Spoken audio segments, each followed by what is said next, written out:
So my husband went kayak crabbing in our tidal creek and came back with 22 South Carolina blue crabs, 6 inches from point to point.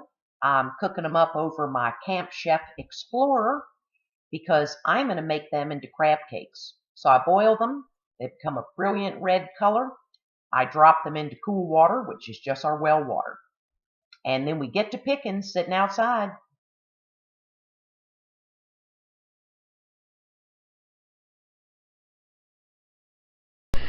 Alrighty then, I'm going to be making crab cakes and I'm going to be freezing them. So my husband went kayak crabbing yesterday for South Carolina blue crabs, and these are the claws. He can pick a crab claws like nothing I've ever seen. The boy is good. I pick all the bodies, so I just weighed them, and I've got 1 1/4 pounds of claw meat and 1 3/4 pounds of body meat. So I generally, he got 22, they were 6 inches from point to point, one jimmy about 7 inches. But generally, as we pick crab, I will simply freeze into food saver bags, claw meat, and then others with body meat, because I make a lot of gumbos in the winter, and I like to have that. But this will be the first time I'm making crab cakes to freeze them, so that we would have some ready-made. All I have to do is, and I do bake them, put them in the oven at 450, and get a little taste of summer in the winter. I'm on the coast of South Carolina, and this past winter we had ice, and it was very cold. So they're saying another bad winter. For us, that's pretty epic, where our pipes aren't below the freeze line, that sort of thing. So I'm going to make sure we have some crab cakes ready to go. I'm going to show you how I make them. And of course, I'm going to freeze them in food saver bags, because it took us like 3 hours to pick all these. Cook them, pick them, that sort of thing. Crabbing ain't easy, but it sure is good. So crab cakes. Some for dinner, rest going in the freezer. So I'm going to use parsley, Creole mustard, the wet mustard, a little grainy, some panko breadcrumbs. I only have a little bit left, and our own breadcrumbs, small amount of Duke's mayonnaise, cayenne pepper, gotta have that, small amount of onion, salt and pepper, and I'm starting out with 3 eggs. I may need more. I do put a tiny amount of what's this here sauce in there, and I'm going to whisk that up in a bowl. All I'm doing is making a binding for the crab. So there's not a whole lot of mayonnaise that goes in this. And then I'm going to refrigerate that for 20 to 30 minutes in the refrigerator before I start folding in my crab. So it's hard to go wrong making crab cakes. There's only a small amount of onion that goes in this, and we're going to use these with a tartar sauce. But I bake them in the oven at 450 on a piece of parchment paper. But I won't be cooking the ones that I'm freezing. So it's not hard, dead easy, not a whole lot of ingredients. These are the kind of things you should have sitting in a pantry. So I'm going to get to getting. I start with my bowl. I'm using 4 eggs, I decided. And I do the egg yolks only. One, of course, broke when I dropped it in there. But I do the float test on all my eggs. These weren't farm fresh. These I actually purchased at the store, so I make sure they're not rotten. And then I start adding my ingredients from here. I'm going to whisk this together.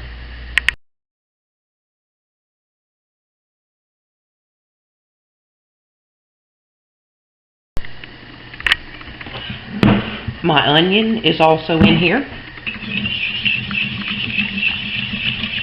And remember, I can always add more of these if I need them. There's no breadcrumbs in here or parsley.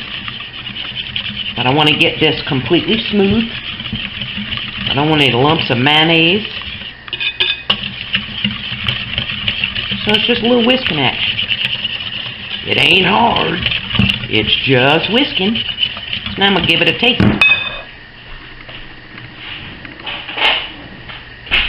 And yes, I know there's raw egg in there, but how am I going to know? Oh, that's nice.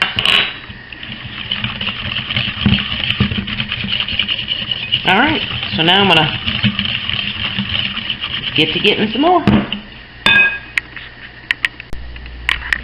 So here it is with my panko and my own dehydrated there. Let's say that yours, you felt like it was too, and remember there are onions in here, that's what the little chunky monkeys are.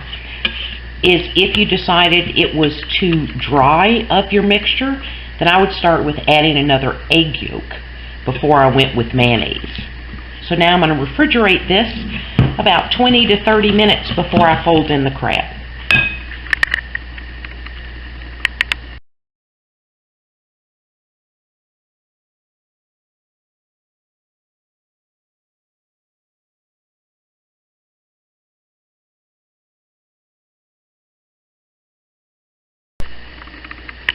Alrighty, so here is my mix.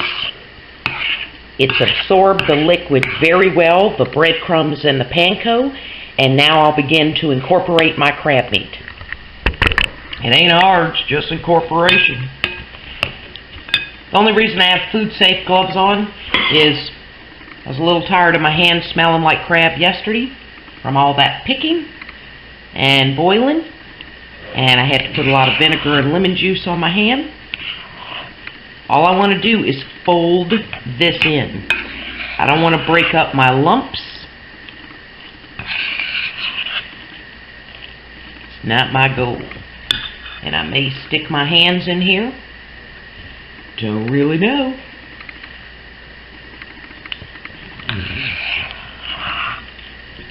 It doesn't seem like it, but I have plenty of mix here.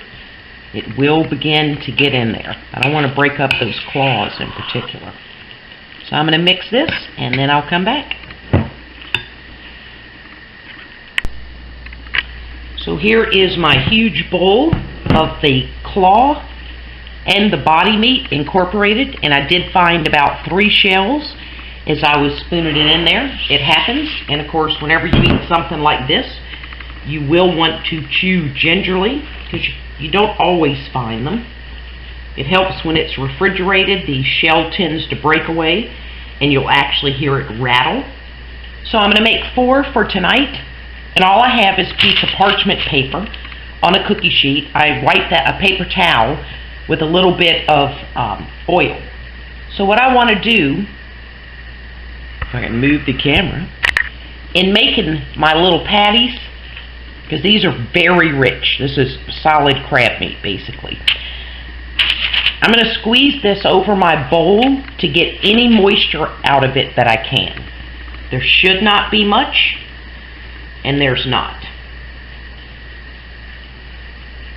Because they're so rich, that's just the size patty I'm making, the size of a small hamburger bun, or a standard hamburger bun.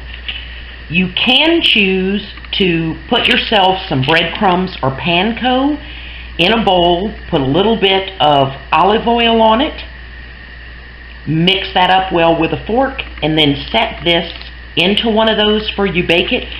We don't care for a lot of breadcrumbs, so I'm going to make 4 of these, then I'm going to get them in the oven so you can see them, and then I'm going to show you how that I store them to freeze them.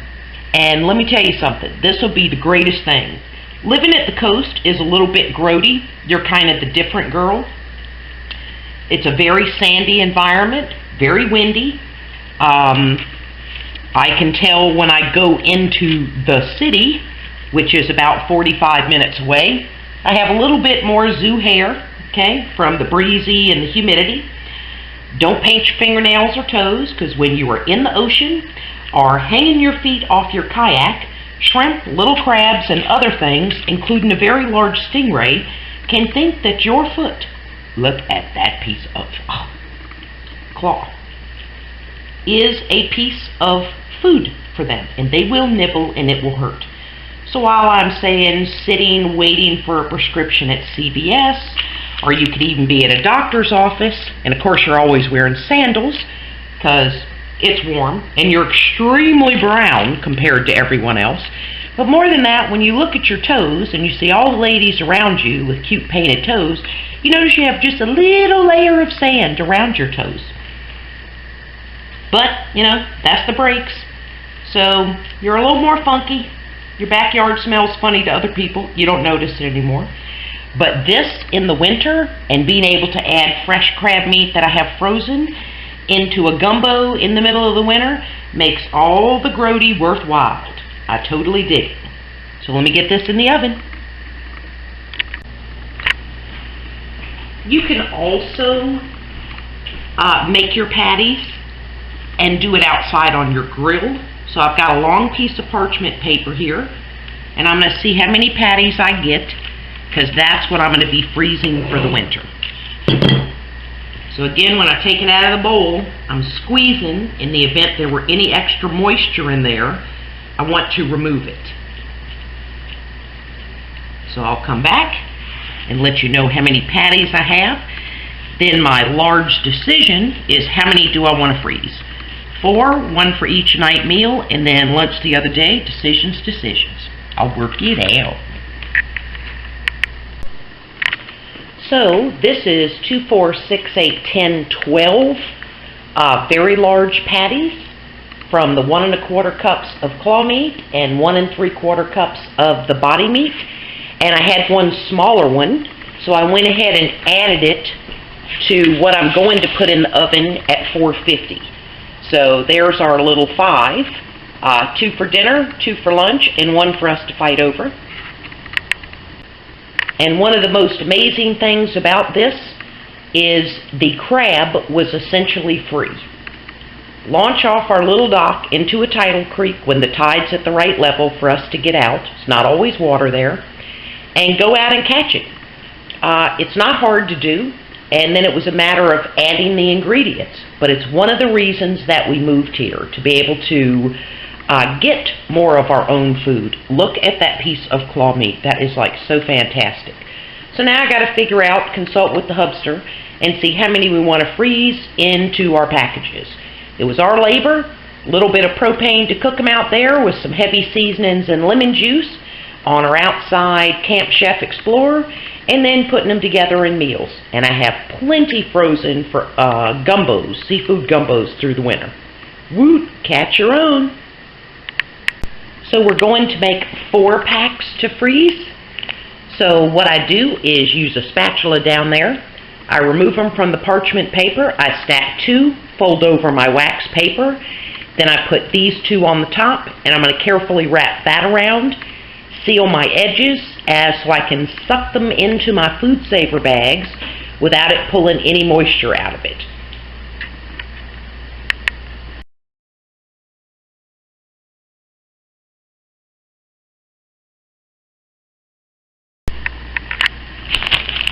So I got my little wax paper pack in here. Get it in my little channel. My food saver's an older one. It's a 2840. I'm going to choose the moist setting. And I want to make sure no moisture starts wicking through there. Wax paper's done its job.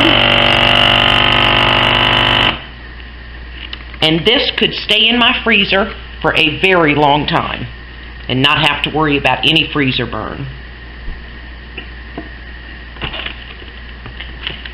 You cannot beat making some of your own. Catch your own, cook your own.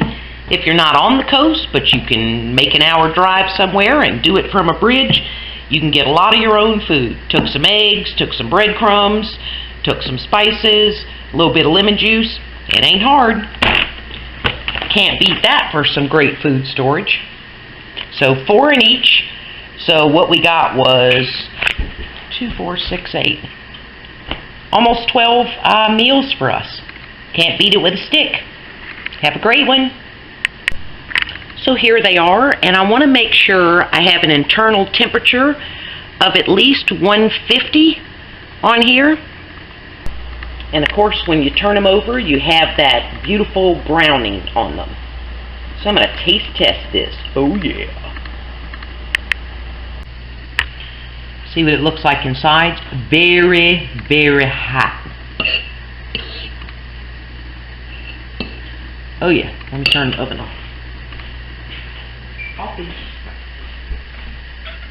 That is a beautiful, beautiful thing. And this is torture waiting to get a little bit cool to try it. Oh my God. Oh yeah, that's fabulous. Let me get the hubster. Okay, so the man's going to try it, See how it is. He said it passes the smell test. When he walked in the house, smelled like crab.